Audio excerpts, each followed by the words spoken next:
ఇక ప్రధానాంశాలు మరోసారి.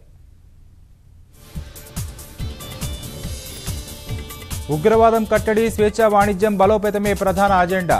G20 సమావేశాల్లో పాక్ను ఉద్దేశించి ప్రధాని పరోక్ష విమర్శలు. సరిహద్దు ఉద్రిక్తతల వేళ జిన్పింగ్తో ప్రధాని భేటీ. చైనా నాయకత్వంలో బ్రిక్స్ అద్భుతంగా పనిచేస్తోందని మోదీ కితాబు. మరో 1865 ఉద్యోగాల భర్తీకి సర్కార్ అనుమతి. రెవెన్యూ, నీటి సరఫరా శాఖల్లో నియామకాలకు పచ్చజెండా. ముంపు గ్రామాల ప్రజలకు అండగా ఉంటానని కేసీఆర్ హామీ. కొండపోచమ్మ జలాశయం కోసం భూములివ్వాలని సూచన. పోతిరెడ్డిపాడుకు టెలిమెట్రీ ఉపసంహరణపై సర్కారు నిరసన. కృష్ణా యాజమాన్య బోర్డుకు నీటిపారుదల కార్యదర్శి లేఖ. పట్టణ ప్రాంతాల్లో వ్యర్థాల నిర్వహణపై కార్యాచరణకు ప్రణాళిక. ఏకీకృత విధానానికి ఆస్కి సహకారం తీసుకోవాలని కేటీఆర్ సూచన.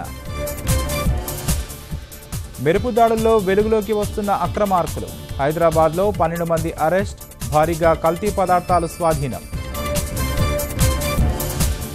జీఎస్టీ విధానాన్ని పటిష్టంగా అమలు చేయడంపై కేంద్రం దృష్టి. పాత సరుకుపై కొత్త ధర ముద్రించకపోతే చర్యలు తప్పవని హెచ్చరిక.